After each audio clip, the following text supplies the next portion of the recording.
Rev it up and welcome to Cars Yeah, show number 2131. This week we're celebrating the 71st annual Pebble Beach Concours d'Elegance. It takes place Sunday, August 21st at the Lodge in Pebble Beach, California. To get tickets and learn more, go to pebblebeachconcours.net. I hope to see you there. This is Cars Yeah, where you'll enjoy interviews with inspiring automotive enthusiasts. Mark Green is here to provide you with a fuel injection of automotive inspiration. So get in, sit down, buckle up, and get ready for a wild ride here on Cars Yeah.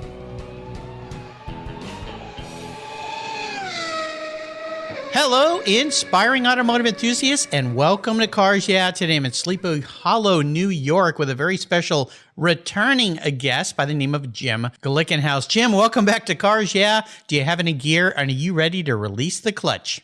I'm all set. It's great to be back. Well, thank you very much. Regular listeners will remember that Jim was a guest back in April of 2017, so it's been a while. And boy, have you accomplished a huge amount of things since then. And I'm going to give you a proper introduction. We're going to talk about some of the incredible successes that you've had. But I don't think I asked you this when you were on the show before, Jim. I ask all my guests these days, is there one little thing you could share with us that maybe people don't know about you?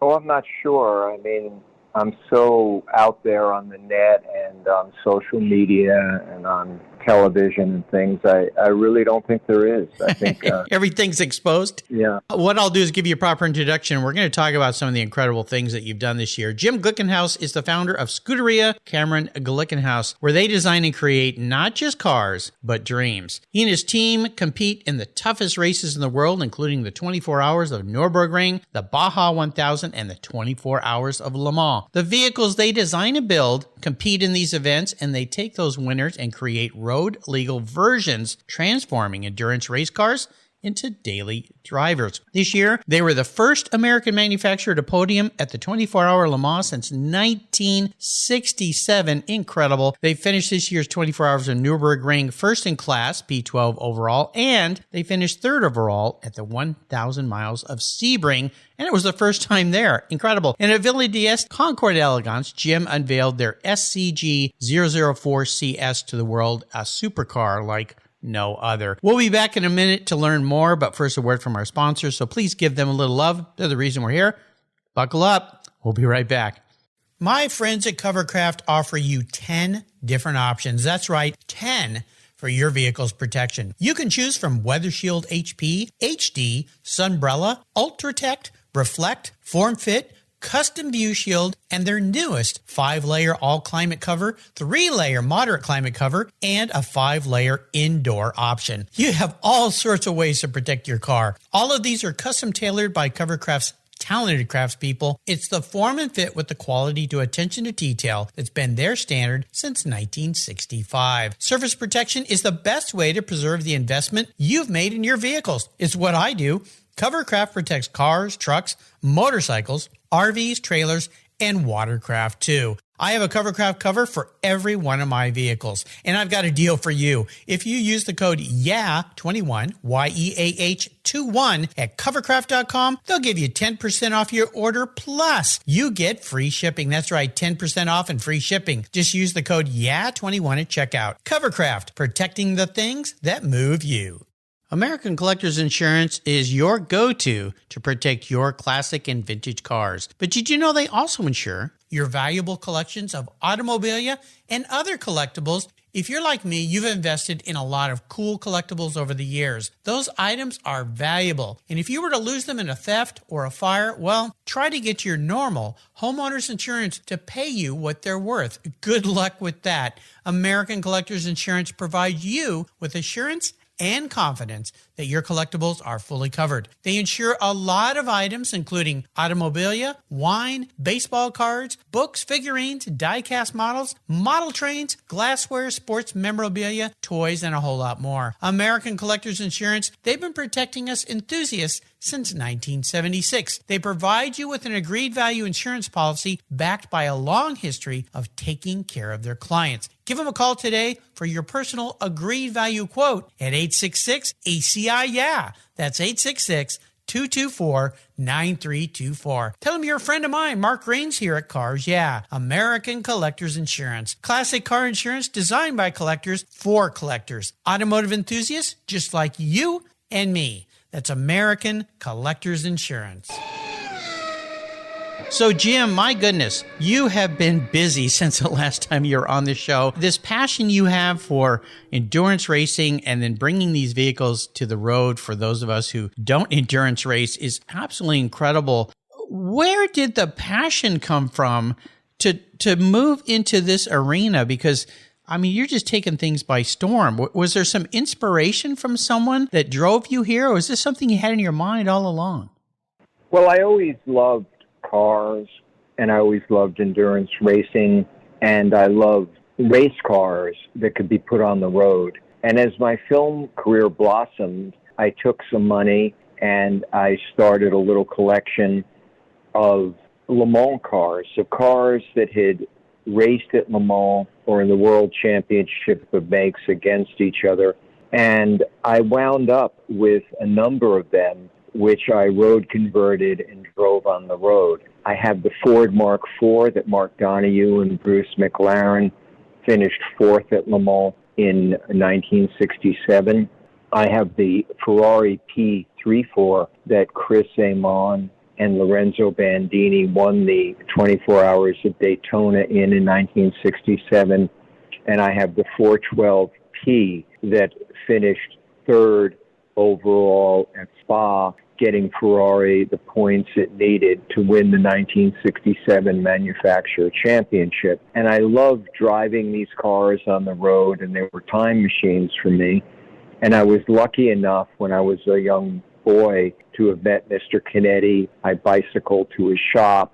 I became a friend. I ran and got parts for him. And he really introduced me to the world of racing and taught me that no matter how great a car was that he bought from Ferrari, it could be made better. And I think it's interesting and ironic that the last time Ferrari finished first overall at the 24 Hours of Le Mans was in 1965 in a car entered and modified by Luigi Canetti. Yeah, it's just incredible. And the vehicles you have and the way you use them, I really admire you for that. I want to talk about some of these vehicles that you're building right now. And I'm going to start off-road because I used to live down in Southern California, and I got to do a pre-run with a guy that was going to run the 1000. I thought my kidneys were going to explode after a couple hours in that thing back in the old days. But let's first talk about this Baja 1000 vehicle you've been working on and you've built. I know this is audio only, but can you describe to our listeners, first and foremost, what drove you, excuse the pun, to build this thing, and then what it is, because it is super cool. Well, basically, in 1967, an engineer, Vic Hinkey, who engineered the lunar rover, was in love with the Baja and off-road vehicles. So he took the money that he got to build the lunar rover and raise some other money and built a vehicle for Steve McQueen, which was really quite revolutionary in its layout and in the amount of suspension travel it had, that was called the Baja Boot, that Steve McQueen raced successfully, winning the Baja 500, beating the Ford Bronco team, and in 1967. And years later, the vehicle came up for auction, and I really knew nothing about it, but I just thought it was really amazing and worth owning, so I bid on it and bought it. And the one thing I was so impressed with when I drove the vehicle was actually how comfortable it was over brutal terrain. And I got the idea that if we could make a modern version incorporating the engineering that Vic had done, we could have a vehicle that you could comfortably drive from New York to Ensenada, race the Baja, and then drive back home. I love it. And it wouldn't beat you up. So that was really the inspiration for it. And now we've engineered and will soon be delivering to customers four-door versions of it.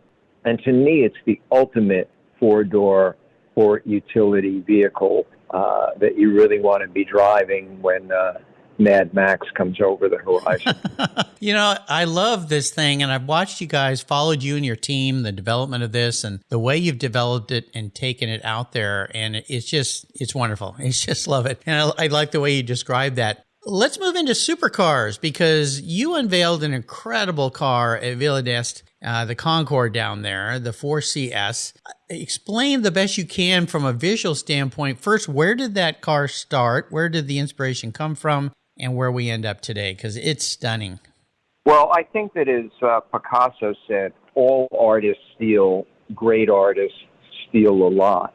I'm the first to admit that the inspiration for the 004 came from a number of cars. There was a concept car called the Corvette Indy, which really inspired me. There was Dino Competizione with its front and its rear wing. And my idea was, we had built a very expensive hypercar that we sell for about $2.5 million. That's really as close to the Nürburgring race car, the 003S, that you could possibly get. But I wanted to build a car that was more accessible price-wise. It was an analog car that you could buy with a manual gearbox, or if you wanted more horsepower, you could get paddles. And I loved the idea of the three-seater, which was first actually done in 1924 in Germany by a company, the Teufelwagen, which appeared in Fritz Lang's Metropolis, and then later in a Ford concept car in 1954. It was then done by Ghia. It was then done by Ferrari in the Triposti, and then eventually it was done by Gordon Murray in the McLaren F1. But the idea of the center driver was interesting to me because you have great visibility. You are in the center of the car. It's like driving a single-seater. And if you drive the car in Europe, or you drive it in England, or if you then drive it in the United States, you have great visibility. So my idea was, can I pen a beautiful shape and that pays an homage to the cars I previously mentioned, that is an analog car, a basic sports car, lightweight, a lot of horsepower, great handling, and that you can use every day. And that was what we set out to do with our 004s. We are just finishing the massive task of crash testing and developing ESC traction control and ABS. And the first batch of 10 customer cars we will soon begin building and delivering. And we have pre-orders for over 300 vehicles. Oh, my gosh. So wow, this is very exciting. Very exciting. Yeah, incredibly exciting. I mean, it's just absolutely amazing. And let's dive now into the 007, the hypercar. Oh, my. Tell us about that. Well, the 007 was made possible by a change in the rules for the top class at Le Mans.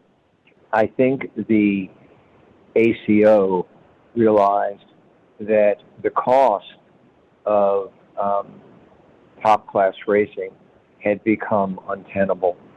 It was so high that people like Porsche and Audi said no more. And they wanted to make a class that was less expensive to enter and basically more accessible visually and to fans as something you believed you could drive on the road. The LMP1s were amazing vehicles, but they were closer to being fighter jet and car. So that enabled me to enter, and it's been a long journey, and I don't think people realize the difficulty of a small private team going up against the automotive giants of Toyota, Peugeot, Porsche, Ferrari. It's just an incredible thing, and that, I think a lot of people thought our car would be a joke, but we got the pole at Spa. We finished on the podium at Sebring, and we finished third overall at Le Mans, which is an amazing accomplishment. And now we are hoping to sell customer cars and to put together a program for 2023. And if that happens, I think it'll be very exciting times. Well, Jim, I was so proud watching you guys at Le Mans, what you guys did. I mean, I think you ruffled lots and lots of feathers and opened a lot of eyes with what you and your team did. It was just absolutely mind-blowing. And my hat's off to you guys and what you did. Are you going to be bringing any vehicles to Pebble Beach or to Monterey Car Week this year? Yes, we are planning to bring one of our Le Mans Hypercar 007s fresh from Le Mans to Pebble Beach on the lawn. And it's the first time in 100 years that, this is the 100th anniversary of Le Mans, even though I think next year is actually it. For some reason, Pebble Beach has decided this year is it. But I think it's the first time that I've ever heard of that they will have a modern current car on the lawn being judged at Pebble Beach. So we're very excited about that. Well, I can't wait to see you and the car there. I think last time I saw you at Pebble was when they had all the Ford GT40s that you had your Le Mans winning car there. And then that incredible lineup of vehicles was just, that was mind-blowing, only to be outdone by the Porsche 917s. Of course, if you're into Porsche 917s, a few people are, but yeah, they bring some incredible things. So I'm very excited about that. Back to what I call driving inspirations. You have this fire in you to do what you've been doing. Is there somebody, and we spoke a little bit about this last time you were on the show about your father and the inspiration that he was in your life, but is there somebody in the racing world, the car world, that was a great inspiration and maybe continues to be for you today? Well, absolutely. I think people like Briggs Cunningham, Jim Hall, Carroll Shelby, the great privateers, Jean Mondo, Henri Pescoaldo. I mean, people who stood up against the giants, they were all inspirations, and I follow in their footsteps. Indeed, you do. That's for sure. We're going to take a short break. We come back. I want to talk about, get back to Le Mans, because the challenge there, and it might be some of the other endurance races, had to have been insane. And I want you to talk about one of the biggest challenges as you guys geared up and tooled up and created a car for that. So keep the seatbelts tight. We're with Jim Glickenhaus today, riding fast. We'll be right back. You listeners know I've been into car care my entire life. I am so excited to team up with AutoGeek in 2022. AutoGeek.net has been a leading source of auto detailing products, accessories, and expert knowledge for more than 20 years. What started in 1997 as a mail-order catalog company has grown into a multi-website based e-commerce store that they are today. With a large online presence on its own website featuring close to 100 different brands, AutoGeek has grown to be the largest car care retailer in the country. AutoGeek's wholesale program serves accounts in over 30 countries, and its retail sector ships worldwide. Go to AutoGeek.net for the best product selection on the internet today and their stellar technical support. AutoGeek.net. It's where I go for all my detailing needs. That's AutoGeek.net. Linkage.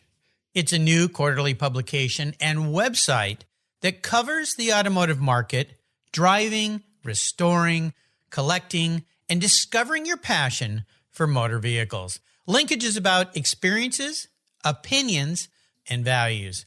Linkage is an actual informed, reasoned opinion based on first-hand experiences. A talented Linkage team covers the automotive world, the people who share your passion and mine, smart, considered, rational, and experienced opinions, ones you can learn from and grow.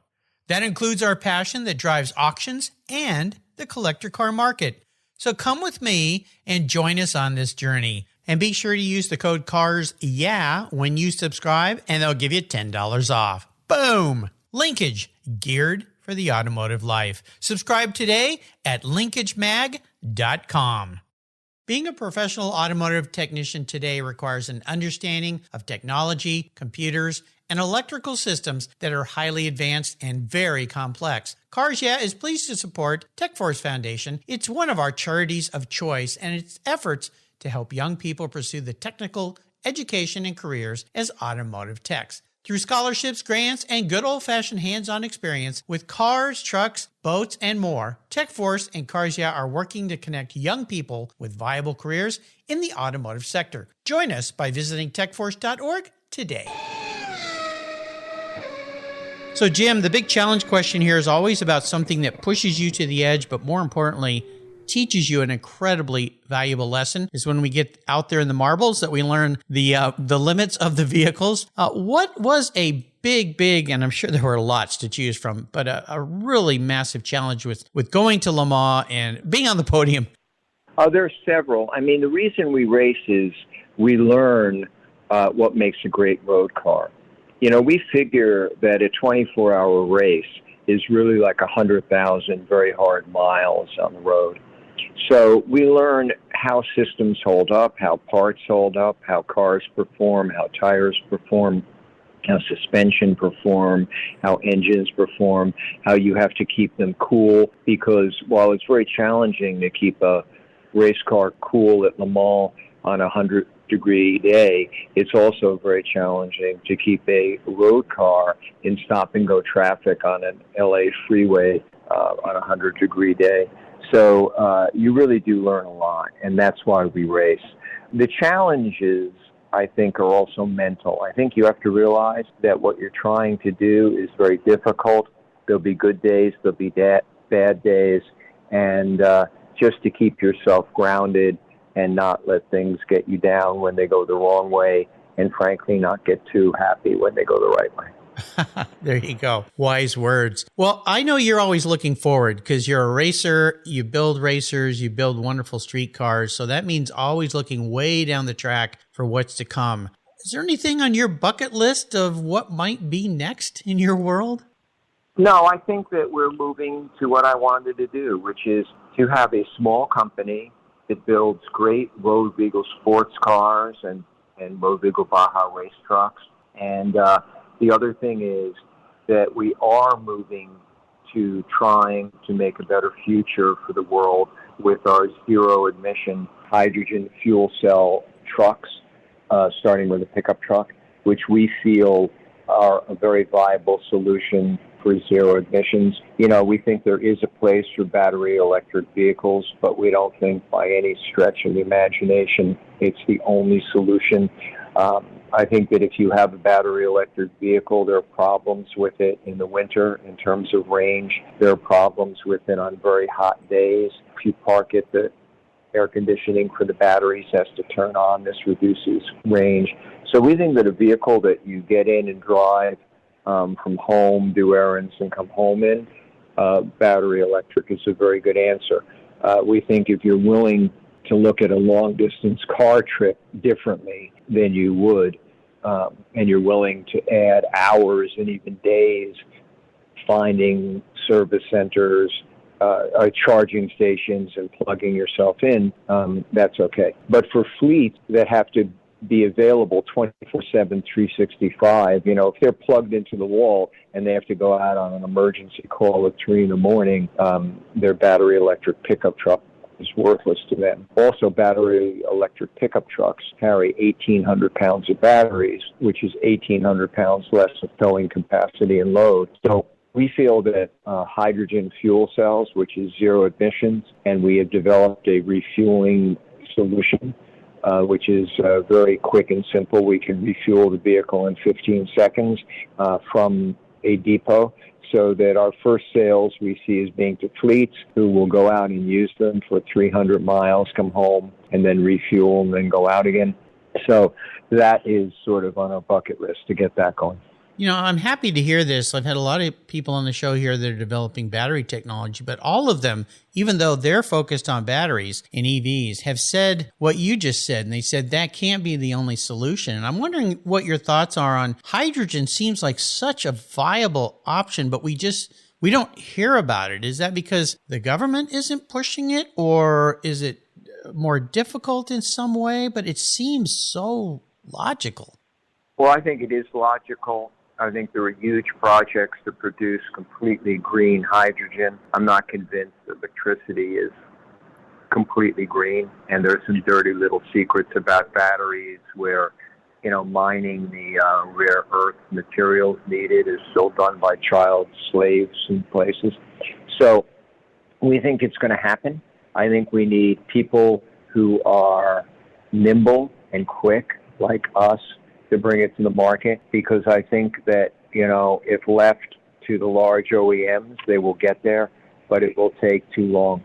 So we are hoping to be first to the market with a prototype of the hydrogen fuel cell pickup truck next year that fleets could begin testing, and then we are prepared to begin producing them, and we think that that's a totally viable future. And in the future, we see aircraft being hydrogen fuel cell. We see big container ships being hydrogen fuel cell. We see the port of Los Angeles being hydrogen fuel cell and other ports, and we're really looking forward to it.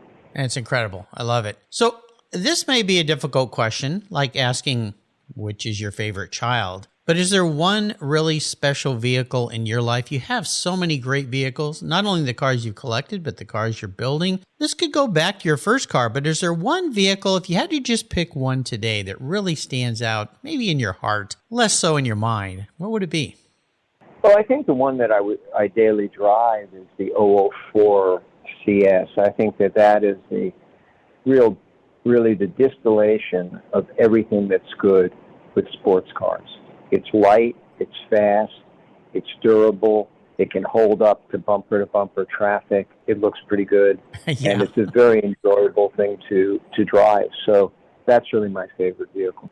And that's your daily driver. Oh my goodness. Well, you're walking your talk, which you've always done, but that's pretty darn cool. That must make you feel pretty good driving that car daily, in a car that you created, knowing what went into it, because so many people take just their cars for granted, even a basic vehicle, the effort that went in to get that thing on the road. So that's pretty darn cool. Well, I'm going to be your car psychologist today. This might be an odd question, but I really want you to dig deep for me, Jim. If you were reincarnated, not what you want to be, but how you perceive yourself, the man in the mirror, as a vehicle, what would Jim Glickenhaus be, but more importantly, why?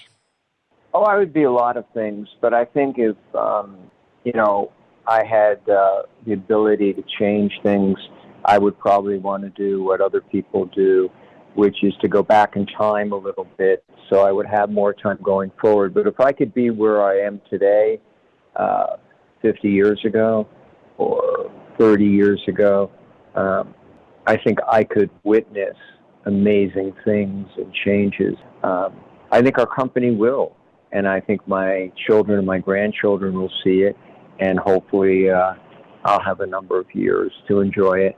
But that's really the only thing I would wish for, would be a bit more time. Oh, yeah. Don't we all want that? Time is the enemy that keeps marching forward. I like to ask people how they like to give back, specifically to the automotive sector. I see you as creating jobs, which to me is one of the most important things anybody can have, is a way to self-support themselves, a job. And you create jobs. Is that how you perceive yourself as I know it's not philanthropy, but in a way I kind of look at it like that. Well, my family has been philanthropic for a long time. There's the Glickenaus Foundation, where we have stood up for justice. We financed the lawsuit that bankrupted the Ku Klux Klan. We financed the lawsuit that bankrupted the white Aryan nation. We have supported Doctors Without Borders. We have supported projects that brought fresh, clean drinking water to people throughout the world. We have funded a lot of medical research. You can find our family name on hospitals in a lot of cultural places like Lincoln Center. We've supported art and the opera and things.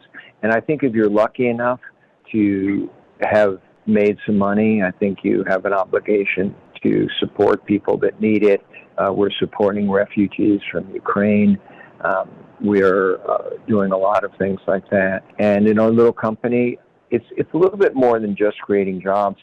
I think we're creating dream jobs that enable people to do things that they've dreamt about, and that's a wonderful thing. Absolutely.